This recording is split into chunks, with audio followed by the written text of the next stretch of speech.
उम्र भर गालिब यही भूल करता रहा, धूल चेहरे पर थी, आईना साफ करता रहा। कि खराबी इंजन में थी, खराबी इंजन में है और बदले डिब्बे जा रहे हैं। अब बात यह है कि 12 मंत्रियों ने जो इस्तीफा दिया, बोलते हैं बड़े नाम थे, उनके लिए बड़े नाम होंगे भाजपाइयों के लिए, हमारे लिए उनको दी गई जिम्मेदारियां बड़ी थी, उनके मंत्रालय बड़े थे। उन मंत्रालयों की विफलता का खामियाजा इन्हें भुगतना पड़ा कि सिर्फ मंत्रिमंडल गवाया, डॉक्टर हर्षवर्धन अगर स्वास्थ्य मंत्री कहूं, या देश ने उसका खामियाजा, इनकी विफलता, निकम्मेपन, नाकामी का खामियाजा देश को भुगतना पड़ा। और कोरोना काल में ऑक्सीजन के बिना लोगों ने दम तोड़ा।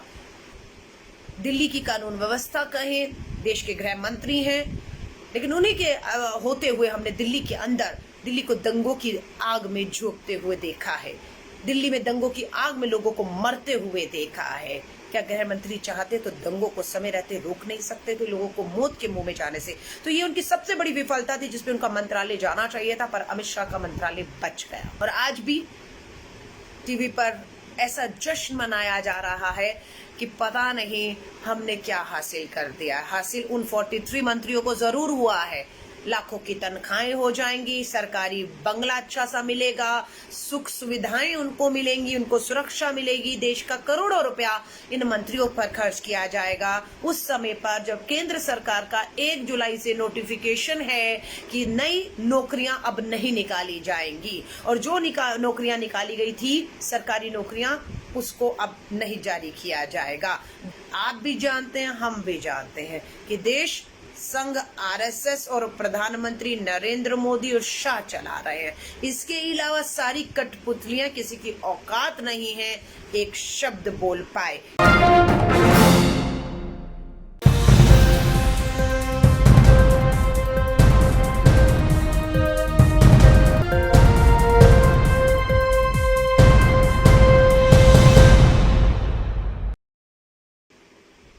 जय हिंद साथियों, आप सभी का स्वागत है। आज सुबह जब आँख खुली तो सबसे पहली खबर काफी दुख पहुंचाने वाली थी। लेजेंडरी दिलीप कुमार साहब हमारे बीच में नहीं रहे। 98 साल की उम्र में उन्होंने अंतिम सांस ली और शाम तक उन्हें भारत के तिरंगे झंडे में लिपटे हुए देखा और उनका जो है उन्हें सुपुर्दे खाक किया गया। कुछ लोग कहते हैं शरीर छोड़ते हैं वो मरते नहीं, अमर हो जाते हैं। दिलीप कुमार साहब भी अमर हो चुके हैं। आने वाली पीढ़ियां उन्हें भूल नहीं सकती हैं, उनका जो भी योगदान रहा है। हम सब मिलकर दिलीप कुमार साहब को श्रद्धांजलि देते हैं। इसी के साथ आज एक बहुत बड़ा कैबिनेट, भारत सरकार, मोदी सरकार ने अपना कैबिनेट रिशफल किया है। 2 लाइनें पढ़ना चाहती हूँ, गालिब की है। उम्र भर गालिब यही भूल करता रहा, धूल चेहरे पर थी, आईना साफ करता रहा। आज पूरे सोशल मीडिया, ट्विटर पर लोग कह रहे हैं कि खराबी इंजन में थी, खराबी इंजन में है और बदले डिब्बे जा रहे हैं। फिर कहा गया कि कप्तान, पूरी टीम की सफलता असफलता उसकी टीम के कप्तान के ऊपर निर्भर करती है, पर कप्तान ने अपनी असफलताओं का ठीकरा अपनी टीम के सदस्यों के सर पर फोड़ दिया। 12 केंद्रीय मंत्रियों को इस्तीफा देना पड़ा। छोटे मोटे नाम नहीं है। देश के स्वास्थ्य मंत्री डॉक्टर हर्षवर्धन, कोरोना काल में कहा गया पहली लहर दूसरी लहर में हमने जीत हासिल कर दी है, वैक्सीन की रफ्तार हमें वो बताते रहे, और आज केंद्रीय मंत्री खुद हमारे स्वास्थ्य मंत्री से उनकी ऑक्सीजन छीन ली गई। दूसरा नंबर आया रविशंकर प्रसाद, आईटी मंत्री का, उनका मंत्रालय हैक हो गया आज।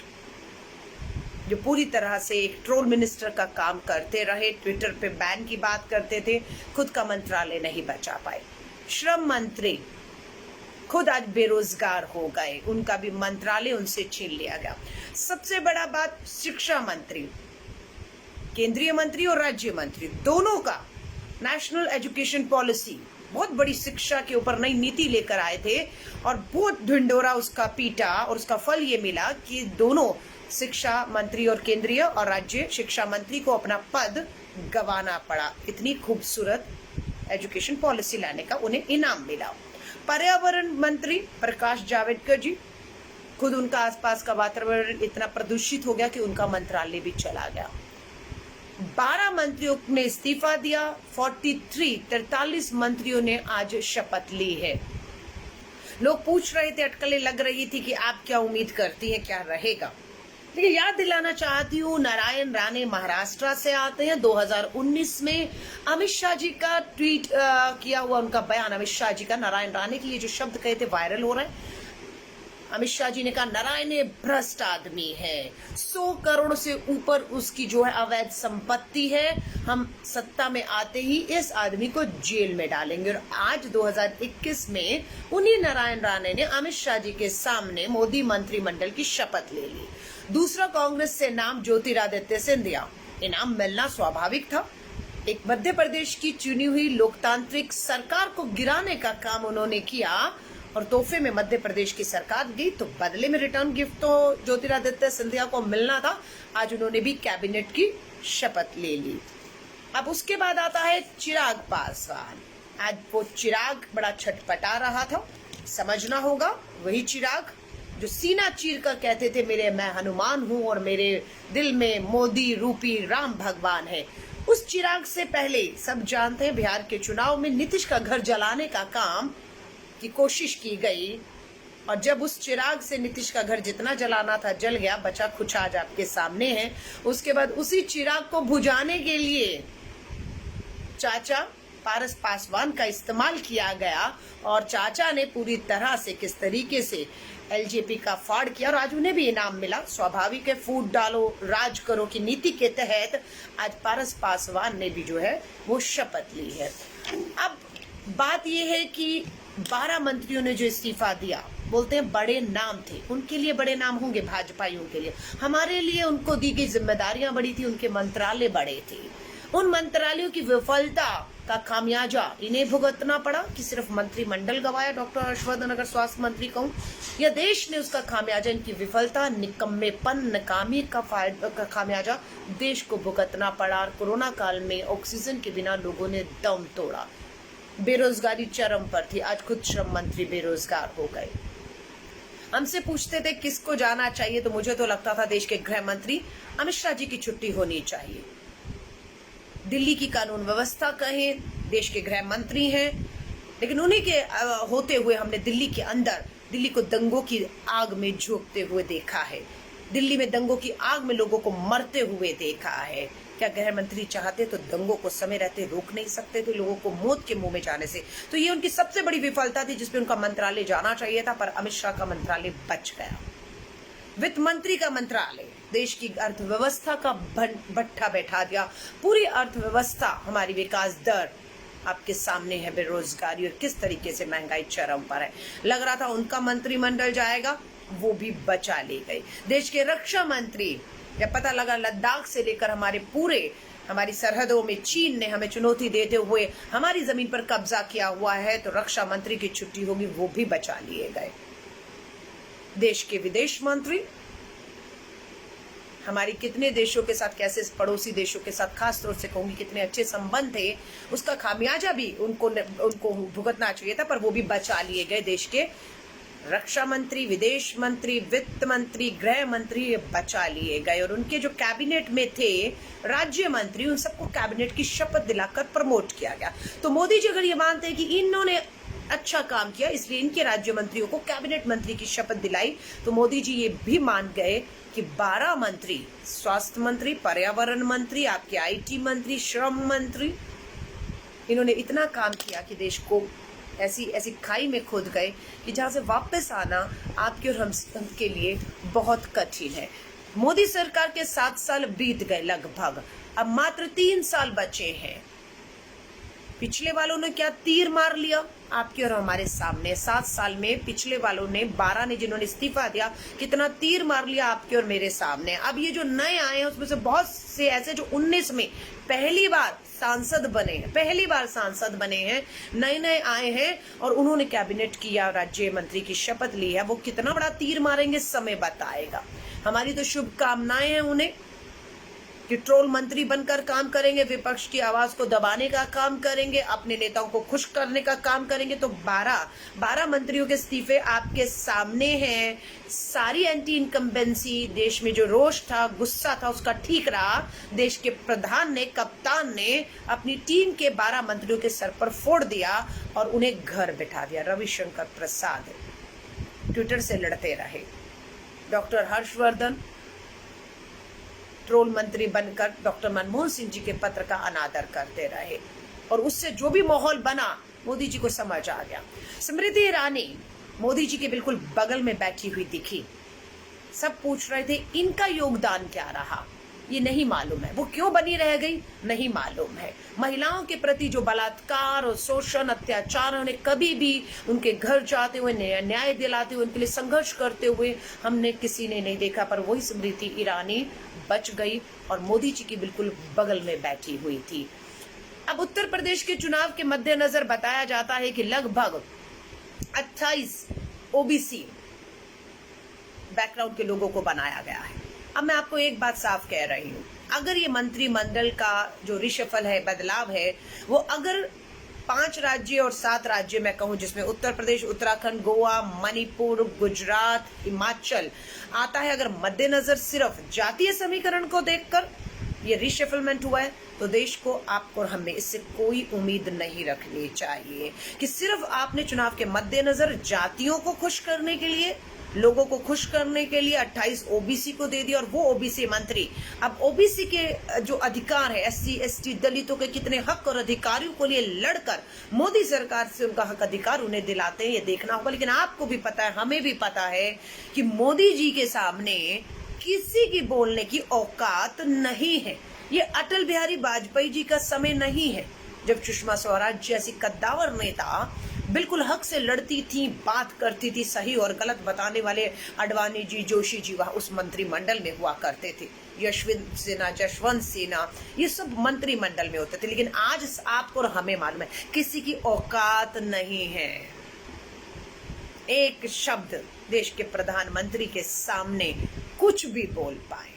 जो 12 गए उनका खामियाजा उन्हें नहीं, देश को और आपको और हमें अपनी जान की कीमत चुकाकर भुगतना पड़ रहा है और पड़ा है।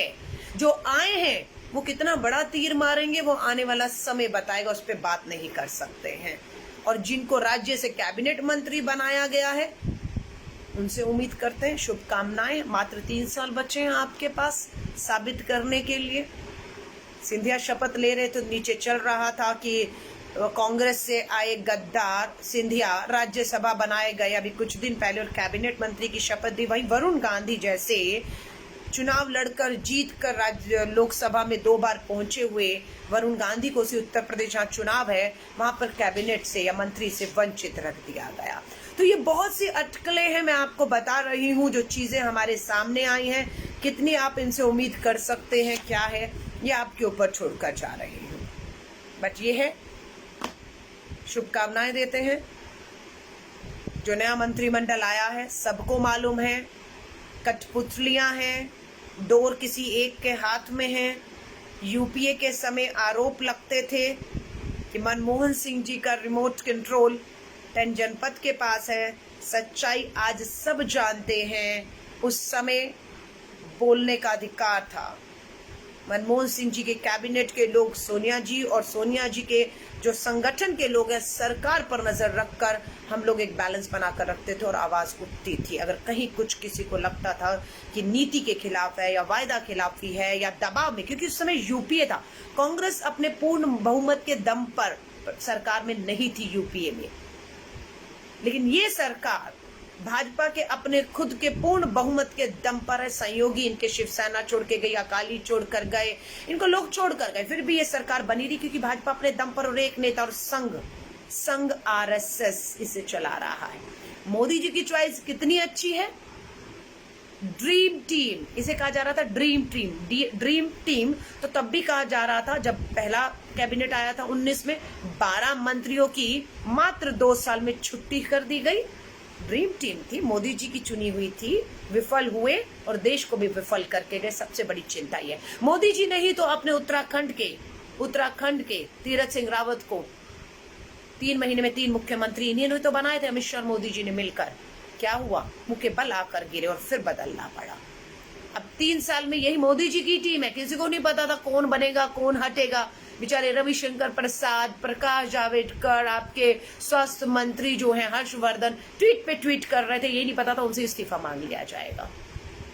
और आज भी टीवी पर ऐसा जश्न मनाया जा रहा है कि पता नहीं हमने क्या हासिल कर दिया। हासिल उन 43 मंत्रियों को जरूर हुआ है, लाखों की तनख्वाहें हो जाएंगी, सरकारी बंगला अच्छा सा मिलेगा, सुख सुविधाएं उनको मिलेंगी, उनको सुरक्षा मिलेगी, देश का करोड़ों रुपया इन मंत्रियों पर खर्च किया जाएगा।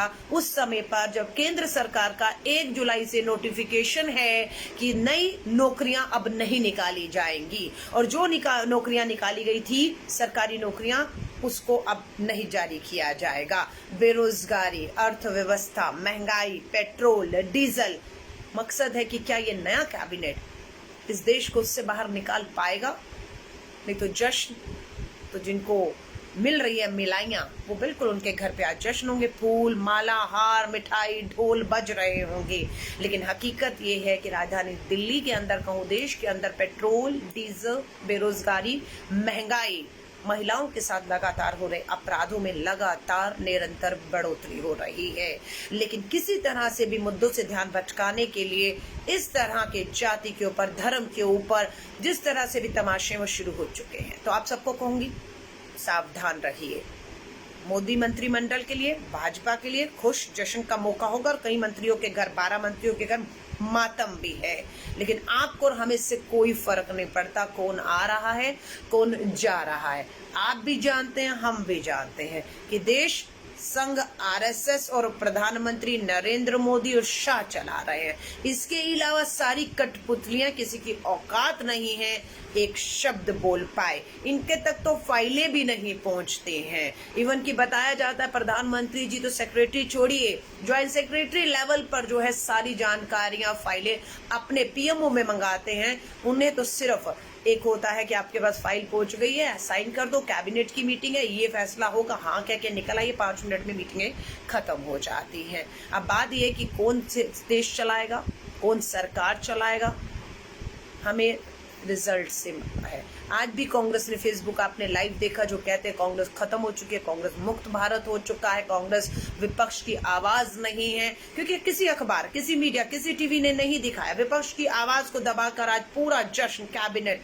लेकिन हम कांग्रेस सड़कों पर आज भी धर्मेंद्र प्रधान पेट्रोलियम मिनिस्टर के घर के बाहर प्रदर्शन कर रहे थे, मजबूर कर रहे थे कि बड़ी पेट्रोल डीजल के दामों को आप कम कीजिए। लोग पूरी तरह से महंगाई, बेरोजगारी से त्रस्त हैं। हम प्रदर्शन कर रहे थे वहां पर, हम सड़कों पर है, पर अखबार नहीं दिखाएगा, टीवी नहीं दिखाएगा, मात्र यही माध्यम है हमारे आपके बीच में। और लोग जब पूछते हैं कि कांग्रेस कहाँ है, तो मुझे लगता है वो पूरी तरह से जो हथकंडे, जो षड्यंत्र सत्ता द्वारा किया जा रहा है, विपक्ष कहाँ है ये बार बार बताने के लिए उसमें कामयाब हो रहे हैं। विपक्ष बंगाल में है, विपक्ष तमिलनाडु में है, झारखंड में है, महाराष्ट्र में है, छत्तीसगढ़ में, राजस्थान में है, पंजाब में है। और यही विपक्ष आपको आने वाले चुनावों में देश और जनता को जगाते हुए, मुद्दों पर केंद्रित रखते हुए दिखेगा। बाकी लोगों का फैसला है कि उनके मुद्दे क्या होंगे। मेरी शुभकामनाएं आप सभी के साथ है, लेकिन उम्मीद मत लगाइए इनसे। संघर्ष करिए, लड़ाई अन्याय के खिलाफ अपनी जारी रखिए। सभी अहम खबरों के लिए न्यूज़ MX को सब्सक्राइब करें, साथ ही बेल आइकॉन को जरूर दबाएं। लाइक, शेयर, कमेंट करना ना भूलें।